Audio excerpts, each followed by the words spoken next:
Bonjour, chers amis, et bienvenue dans la méditation de la parole de Dieu de ce 2 février 2023, le jour où nous célébrons la présentation de Jésus au temple. C'est une fête dans notre Église qui a aussi une origine. On va le voir ensemble au cours de cette méditation. Et la parole de Dieu qui va nous servir de méditation aujourd'hui, c'est l'Évangile selon saint Luc, le chapitre 2, du verset 22 au verset 40. On va alors prêter l'oreille attentive à cette nourriture spirituelle de ce jour. Évangile de Jésus-Christ selon saint Luc. Tu es parole de vie, tu es la source d'amour, oh Jésus-Christ, mon bon pasteur. Alléluia, alléluia, alléluia, alléluia. Gloire à toi, ô Seigneur. Quand fut accompli le temps prescrit par la loi de Moïse pour la purification, les parents de Jésus l'amenèrent à Jérusalem pour le présenter au Seigneur, selon ce qui est écrit dans la loi. Tout premier-né masculin sera consacré au Seigneur. Il venait aussi offrir le sacrifice prescrit par la loi du Seigneur, un couple de tourterelles ou 2 petites colombes. Or, il y avait à Jérusalem un homme appelé Siméon. C'était un homme juste et religieux qui attendait la consolation d'Israël, et l'Esprit Saint était sur lui. Il avait reçu de l'Esprit Saint l'annonce qu'il ne verrait pas la mort avant d'avoir vu le Christ, le Messie du Seigneur. Sous l'action de l'Esprit, Siméon vint au temple. Au moment où les parents présentaient l'enfant Jésus pour se conformer au rite de la loi qui les concernait, Siméon reçut l'enfant dans ses bras et bénit Dieu en disant: « Maintenant, ô Maître souverain, tu peux laisser ton serviteur s'en aller en paix selon ta parole. Car mes yeux ont vu le salut que tu préparais à la face des peuples, lumière qui se révèle aux nations et donne gloire à ton peuple Israël. » Le père et la mère de l'enfant s'étonnaient de ce qu'on dit de lui. Siméon le bénit, puis il dit à Marie, sa mère: « Voici que cet enfant provoquera la chute et le relèvement de beaucoup en Israël. Il sera un signe de contradiction. Et toi, ton âme sera traversée d'un glaive.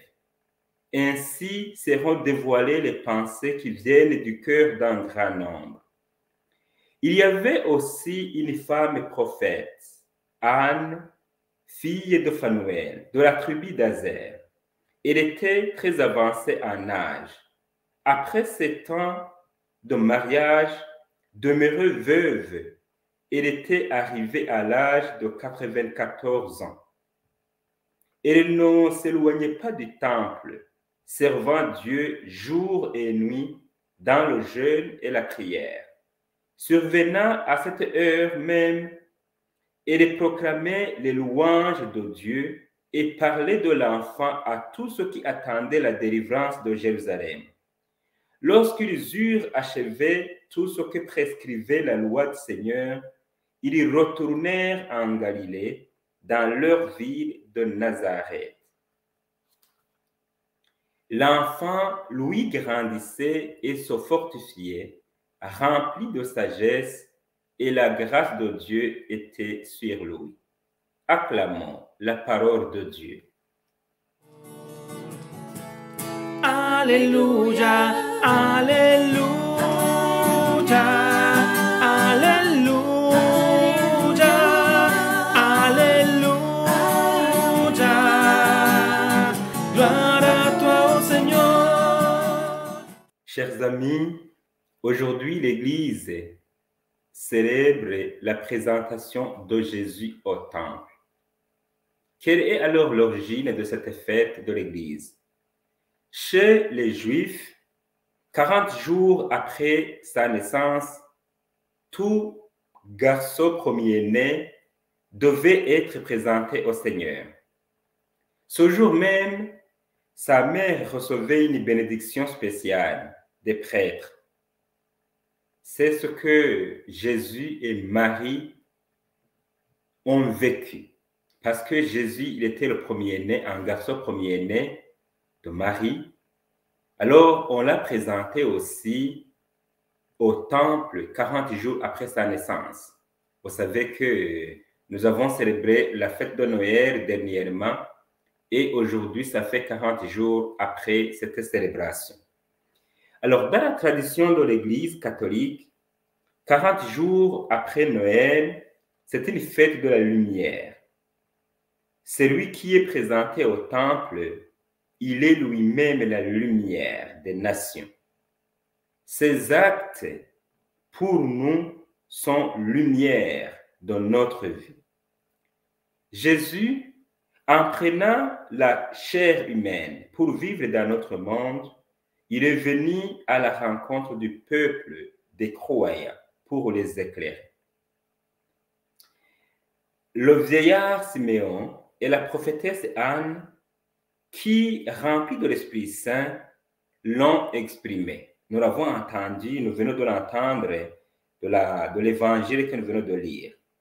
Siméon, prenant Jésus dans ses bras, il a dit, nous l'avons entendu, « Mes yeux ont vu le salut ». C'était parce que Jésus est le Sauveur.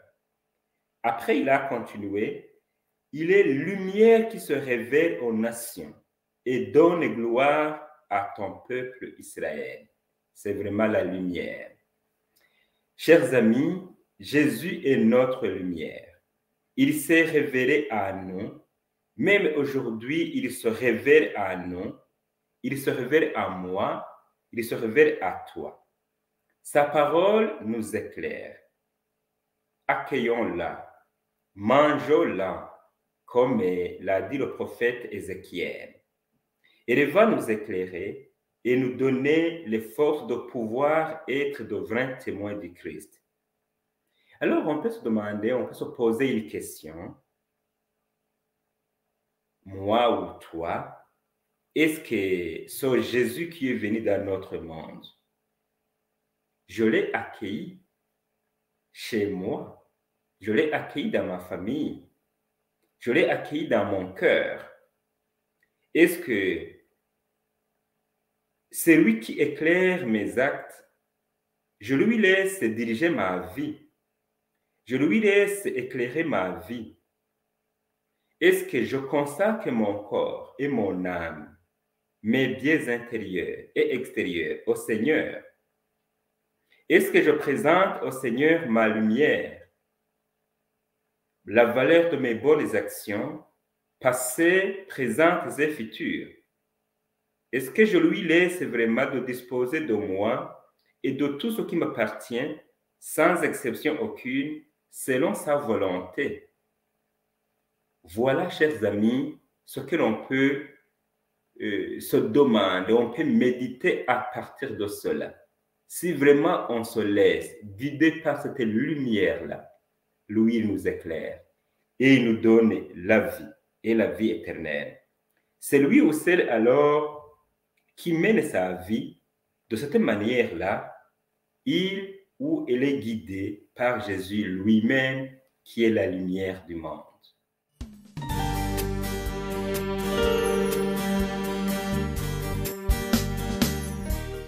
Seigneur Jésus, tu es venu chez moi le jour de mon baptême. Tu viens aussi chez moi dans ces jours, dans d'autres sacrements. Tu viens chez moi à travers ta parole, à travers les autres que je rencontre. Laisse-moi éclairer par toi-même, toi qui es la lumière sans déclin, maintenant et pour toujours. Amen.